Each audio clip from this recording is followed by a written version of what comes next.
3장 18절 같이 봉독하겠습니다. 그리스도께서 단번에 죄를 위하여 죽으사 의인으로서 불의한 자를 대신하셨으니 이는 우리를 하나님 앞으로 인도하려 하심이라. 육체로는 죽임을 당하시고 영으로는 살리심을 받으셨으니. 다시 한번 봉독하겠습니다.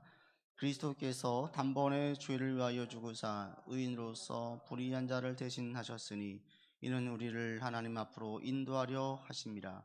육체로는 죽임을 당하시고 영으로는 살리심을 받으셨으니.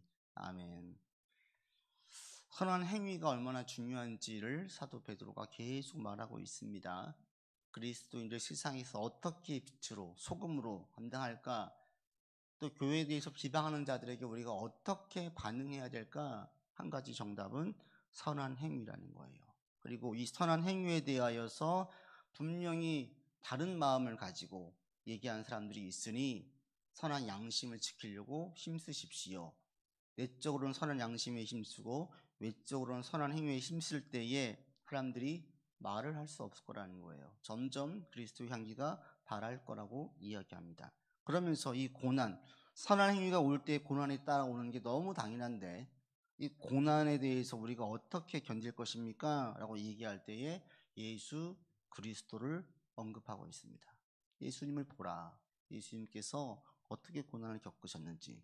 그러면서 이 18절의 말씀은 다 외우셨으면 좋겠는데, 왜냐하면 이게 엄청난 엑기스가 담겨져 있기 때문에 그렇습니다.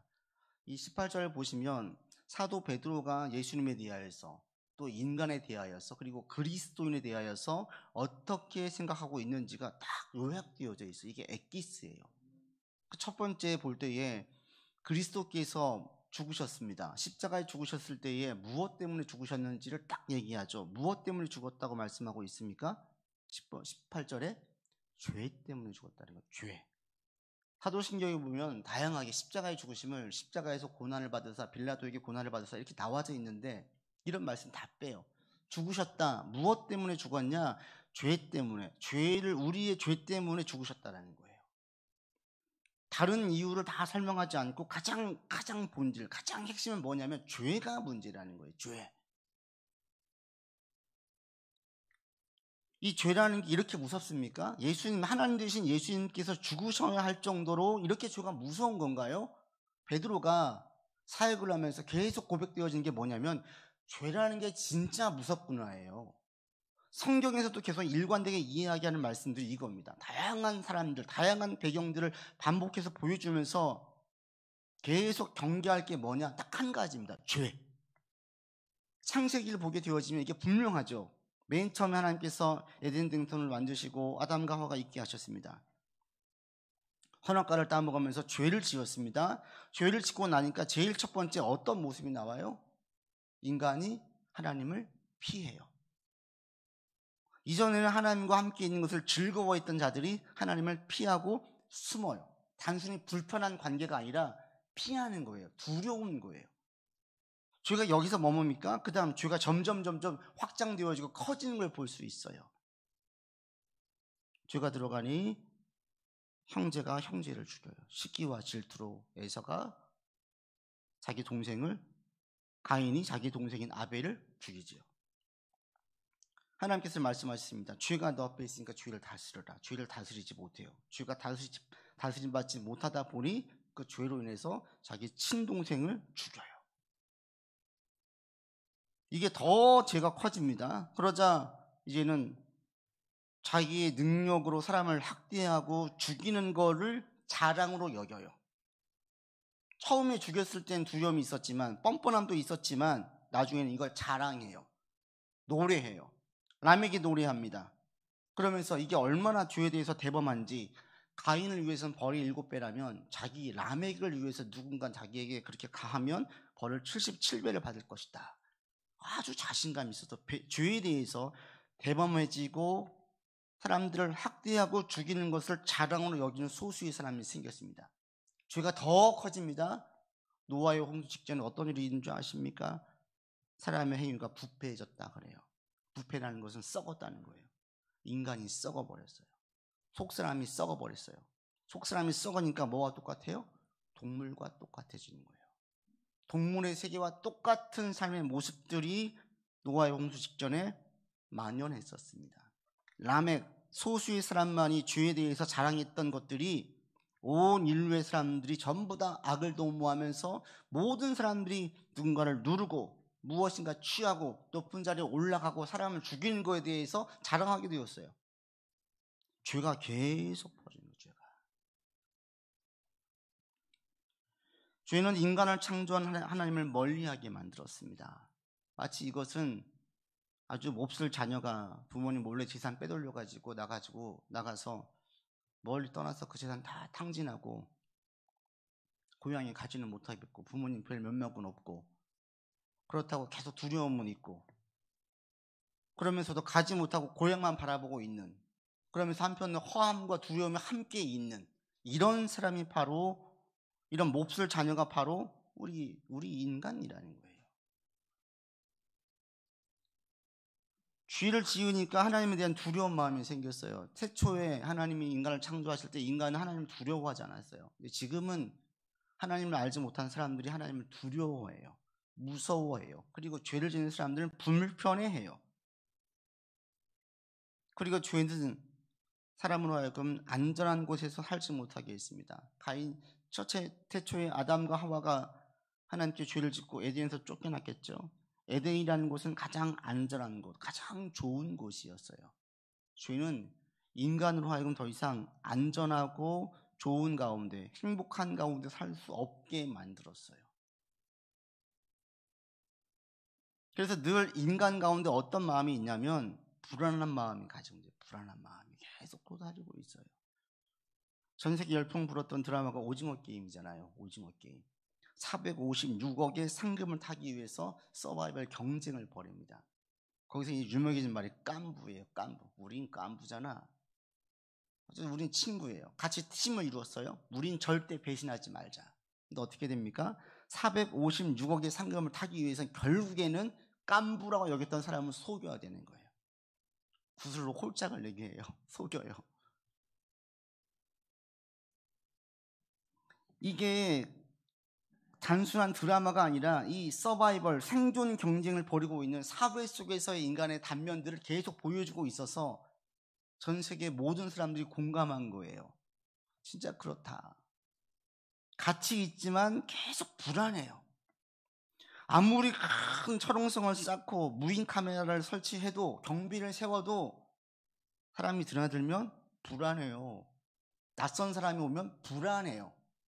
나이가 들수록 더해요. 네 영역에 누군가 들어올 때, 모르는 누군가 들어오면 오픈 마인드가 아니라 첫 번째 어때요? 경계의 마음을 가지고 있어요. 저가 누구지? 먼저 알아야 되겠는 거예요. 왜? 우리 안에 늘 이런 불안한 마음이 가지고 있어요. 가인이 불안해했던 것처럼 우리 안에 죄는 불안을 가중시켰습니다. 그리고 안전하지 못한 사회임을 다 알게 했었어요. 제가 예전에 그 야구 선수가 한 얘기를 보고 정말 깜짝 놀랐어요. 우리나라가 정말 좀 안전한 나라이다 라는 걸 느꼈던 게 뭐냐면, 우리나라에 들어온 외국인 용병들, 야구 선수 중에 한 사람이 처음 들어와서 코리아를 전혀 몰랐어요. 들어와서 보니까 하루는 애 혼자 학교를 가방 메고 가더라는 거죠. 놀래가지고, 깜짝 놀래가지고, 대체 제 부모는 누군데 애를 혼자 학교에 보내? 놀래가지고 자기가 보호 차원에서 따라갔대잖아요. 따라서 보고 학교 앞에 가서 더 깜짝 놀랐어요. 왜 놀랐어요? 모든 아이들이 혼자 온 거예요. 자기 나라에서는 애를 절대 혼자 학교에 못 보내요. 유괴당하니까. 죽을 수 있으니까. 얼마 전 기사에 보니까 중국에서 그런 일이 있었더라고요. 자기 아이가 유괴당했어요. 이 부모가 십수년간을 아이를 찾으려고 계속 다니는 거예요. 틈만 나면 아이를 찾아요. 계속 전단지를 돌렸어요. 그리고 심지어 가게 이름도 아이 이름을 따가지고 가게 이름을 지었어요. 이게 매스컴에도 탔어요. 결국에 십수년 만에 아이를 찾았어요. 근데 아이가 뭐라고 한 줄 아세요? 자기한테는 부모님이 두 분이 계시대요. 이 유괴한 사람들이 자기 아이처럼 잘 키운 거예요. 이 아이는 유괴당한지 모르고 컸어요. 자기 부모님으로 알았잖아요. 10대가 되도록 잘 컸어요. 갑자기 새로운 부모가 나타난 거예요, 아이 입장에서는. 그래서 감옥에 간 부모도 자기 부모고 혈육의 부모도 자기 부모래요. 이게 얼마나 슬픈 현실이에요. 진짜 친부, 친모는 아이 때문에 일평생을 그렇게 다 쏟아부었어요. 가게 하다가 틈만 하면 아이 찾고 매스컴 타고 오직 모든 것 한 가지 아이만 찾는 거예요. 온 혈안을 다 기울였었어요. 이런 슬픈 일들이 세계에 너무 많아요. 우리나라에서 아이를 학교에 혼자 보낼 수 있다는 것이 이게 얼마나 안전한지 아십니까? 밤에 깜깜한 저녁 9시, 10시, 11시, 새벽 1시, 2시에 거리를 나갈 수 있다는 게, 두려움 없이 나갈 수 있다는 게 이게 얼마나 안전한 나라인 줄 아십니까? 세계가 의외로 너무 불안감에 쌓여져 있습니다. 뭐가 이렇게 만들었어요? 죄라는 거예요, 죄. 죄가 사람을 동물 되게 만들었어요. 사실은 동물보다 더 포악하게 만들었어요. 동물은 동족도 죽인 잔인함이 있지만 배가 부르면 죽이지 않아요. 사람은 어떻게 해요? 사람은 배가 불러도 죽여요. 재미로도 죽여요. 기분 나빠 죽여요. 내 것이 뺏길 것 같으니까 죽여요. 내 것을 침해해서 죽여요. 이게 인간이에요. 얼마나 무서워요? 동물보다 더한 거예요. 속이 썩어버리는 거예요.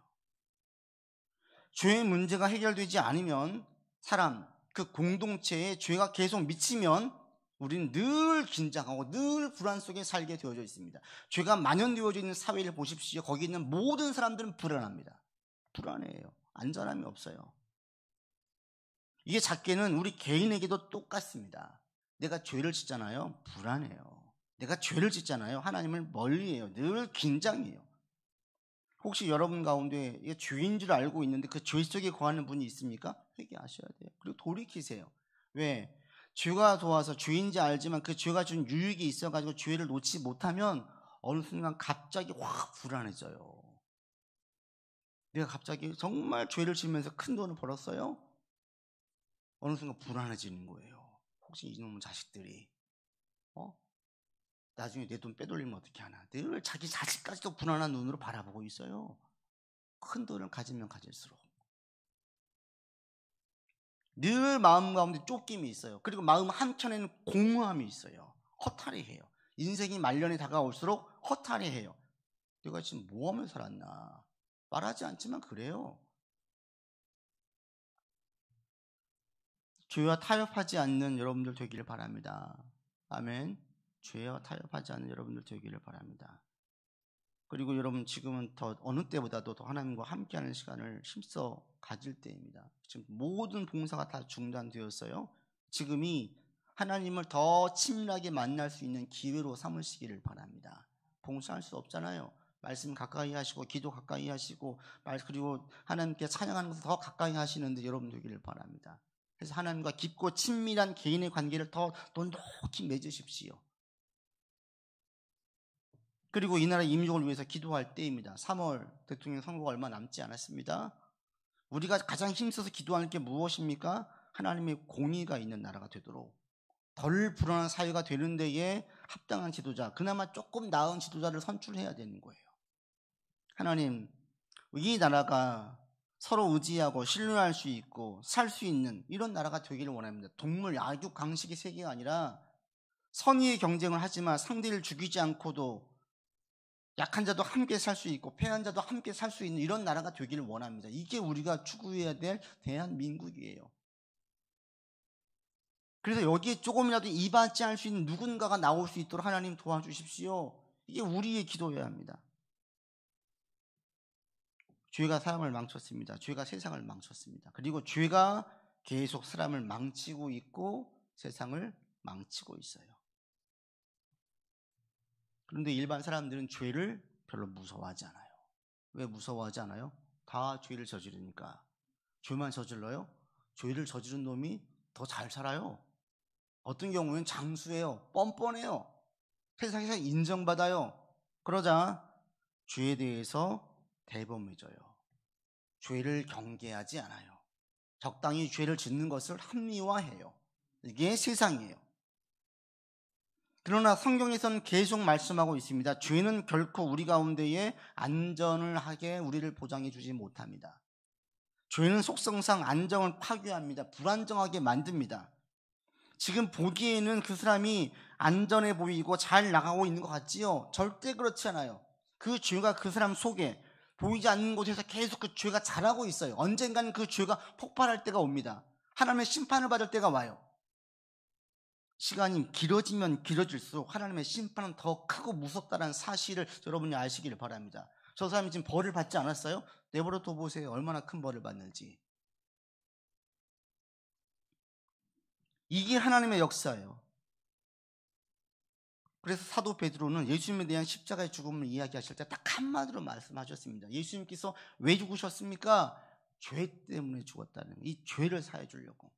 그러면서 인간이 어떤 존재인지를 또 한 가지 말합니다. 이 죄로 있는 인간들, 여러분 보십시오. 또 한 가지 이야기하는 게 무엇입니까? 18절에 같이 한번 다시 읽어보지요. 그리스도께서 단번에 죄를 위하여 죽으사 의인으로서 불의한 자를 대신하셨으니 이는 우리를 하나님 앞으로 인도하려 하심이라. 육체로는 죽임을 당하시고 영으로는 살리심을 받으셨다. 예수님께서 죄 때문에 죽었습니다. 우리의 죄를 위해 죽었습니다. 그럴 때 인간은 어떤 존재였어요? 불의한 자였다라는 거예요. 불의한 자. 불의, 공의롭지 못함. 공이라는 것은 공평하고 올바름이에요. 인간이란 존재 자체가 본성, 특성상 공평하지 못해요. 올바르지 못해요. 인간이란 존재는 불의했어요. 베드로가 사역을 감당하면 감당할수록, 선교하고 전도를 하면 할수록 느끼는 게 뭐냐? 아, 인간은 불의한 존재구나. 이거예요. 한마디로 이렇게 얘기를 하고 있어요. 인간은 불의해요. 인간이 불의해서 이 불의한 인간이 보이는 가장 첫 번째가 인간은 공평하지 못해요. 올바르지 못해요. 여러분이 만약에 누군가에게 공평한 대우를 바란다면 곧 실망하게 될 것입니다. 직장 생활할 때 직원이 자기 상사에게, 사장에게 공평하게 자신을 이해해주고 평가해주길 바란다면 금방 실망할 거예요. 사장도 마찬가지입니다. 자기 직원들이 내가 수고한 것만큼 공평하게 자기를 인정해주길 바란다면 실망할 것입니다. 직원이 열심히 일했어요. 근무시간 이상으로 때로는 일했어요. 자기 일도 아닌데도 그냥 회사 일에서 일했어요. 그리고 사장에게 이렇게 수고한 만큼의 대우를 바란다면 대우해 줍니까? 실망이에요. 사장이 직원 월급 제때 주려고 힘써서 챙겼어요. 보너스까지 챙겼어요. 심지어는 내가 때론 대출로 받아가지고 직원 월급 줬어요. 직원이 사장의 수고를 알아줍니까? 안 알아줘요. 공평하지 않아요, 인간은. 또 한 가지, 인간은 올바르지도 않습니다. 자, 둘이 다퉜어요. 그러면 우리는 어떻게 돼요? 내 편이라고 여긴 사람은 어떻게 해주길 원해요? 거기에서 시시비비를 잘 가려주길 원합니까? 안 그래요. 인간은 어떻게 해요? 내 편이라 여긴 사람들은 내 편을 들어주길 원해요. 옳은지 그른지는 중요하지 않아요. 내 친한 친구, 정말 얘는 내 깐부야. 근데 그 친구가 나와가지고 야, 따져보니까 네가 잘못된 것 같다 라고 얘기하면 그래? 잘했다 라고 얘기해요? 안 그래요. 뭐라 그래요? 잘났다 이래요. 너 내 친구도 아니야 이래요. 친한 친구로 알았으면은 올바르게 얘기해 주길 바라는 게 아니라 내 편 들어주길 원해요. 올바른 건 둘째 문제가 돼요. 인간이 원래 이래요. 올바른 소리를 할 수가 있고 그 소리를 달게 들을 수 있는 이런 관계를 맺고 있다면 정말 좋은 관계입니다. 그러나 대다수의 사람들은 그렇지 않아요. 올바른 소리가 아니라 내 편 들어주길 원해요. 이게 왜 그래요? 인간에게 공의가 없기 때문에 그렇습니다. 인간은 공의롭지 못합니다. 이 공의롭지 못한 이유가 왜 그런 줄 아십니까? 인간이 철저하게 옳은 것을 추구한 존재가 아니라 자신에게 유리한 것을 추구하는 존재이기 때문에 그래요. 인간은 자신에게 유리한 것을 추구해요. 자기한테 유리할 거. 자신한 걸 유리한테 찾다 보니까 다른 사람과 살 때 어떻게 됩니까? 함께 더불어 사는 삶을 추구하지 않습니다. 그럼 어떻게 돼요? 다른 사람보다 조금 더 가지기를 원하고요. 조금 더 돋보이기를 원하고요. 조금 더 높은 위치에 있기를 원해요. 동일하게 있는 것에 만족하지 않아요.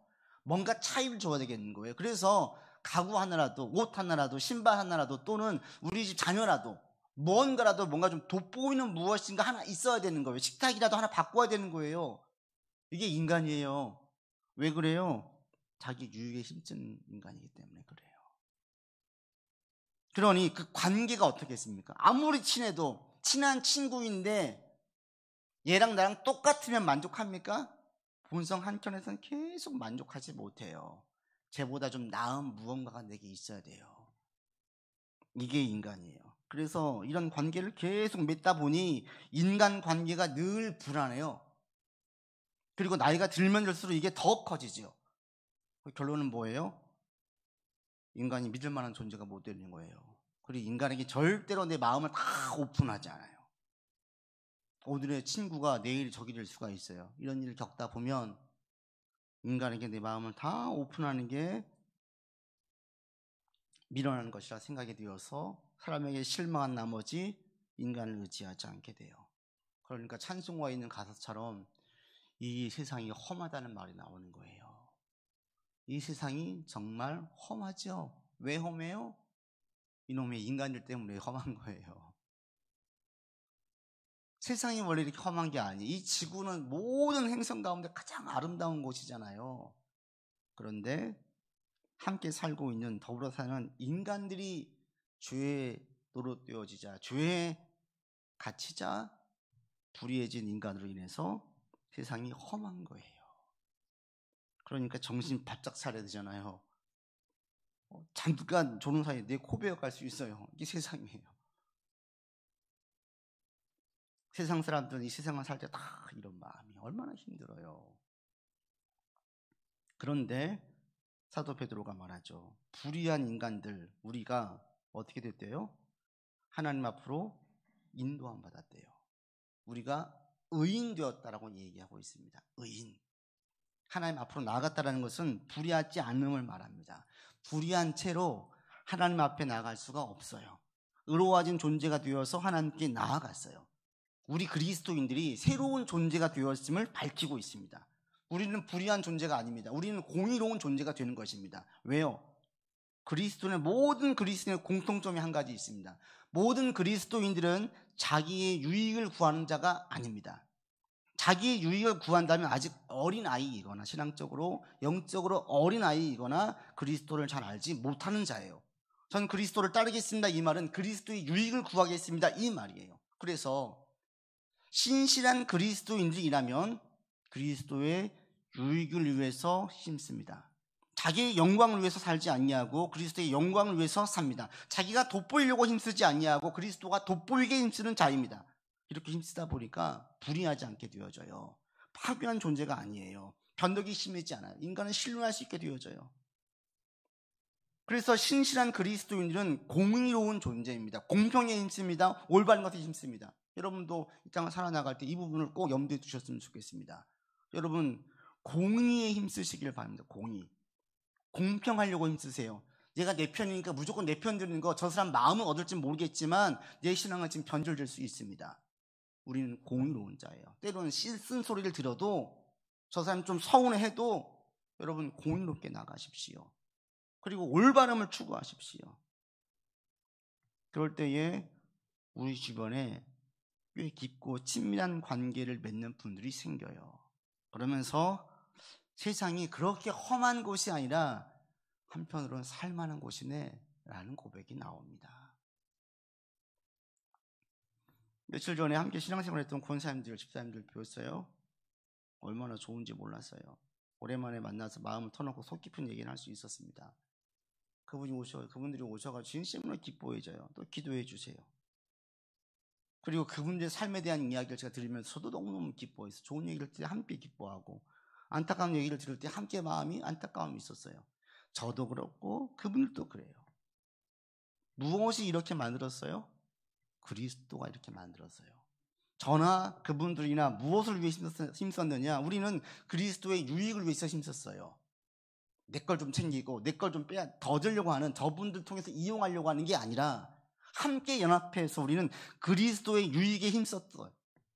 그리스도의 유익에 힘쓰면서 맺어진 관계가 서로에 대하여서 공의를 얘기하게 하고 서로에 대해서 아끼는 마음이 생기게 하고 서로에 대해서 기도하는 마음이 생기게 만들고, 그들의 아픔이 나의 아픔으로 전달되어지고, 그들의 기쁨이 나의 기쁨으로 함께 와닿는 거예요.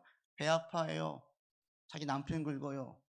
자기 자식들에게 뭐라고 해요. 자기 자신을 한탄해요. 이게 인간이에요.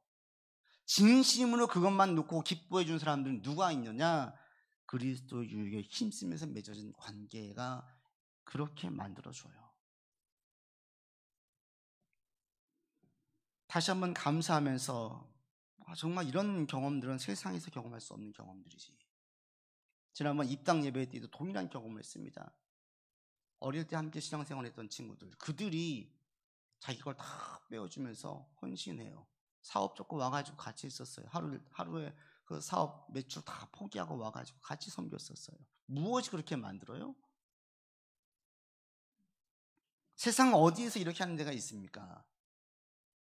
그리스도의 유익을 위해서 힘쓸 때 그렇게 맺어진 관계가 서로 믿을만하고 신뢰할만하고 의지할만하게 만들어요. 그러니 얼마나 좋겠어요. 그리스도인으로 그리스도 공동체 안에 있는 게 얼마나 감사하겠습니까?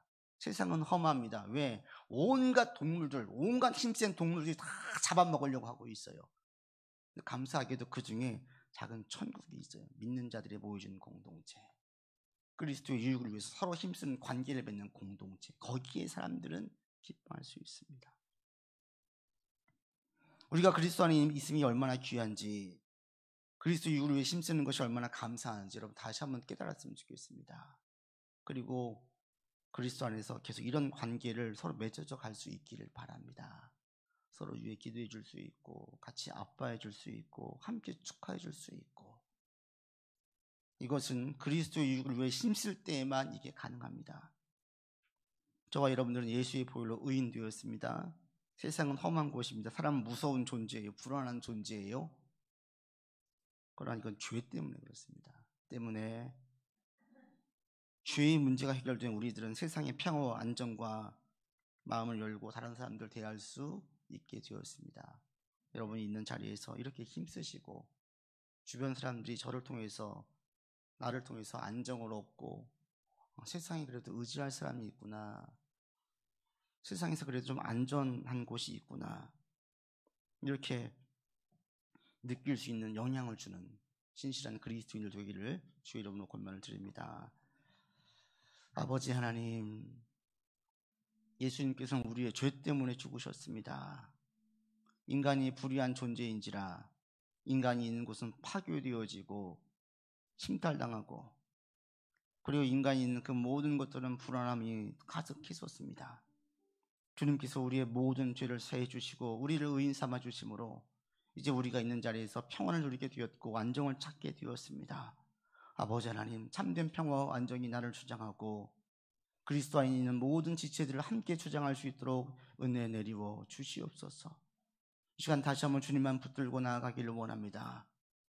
주님이 나를 주장함으로 주님 안에서 풍성함을 누리는 우리의 삶이 되게 이끌어 주시옵소서.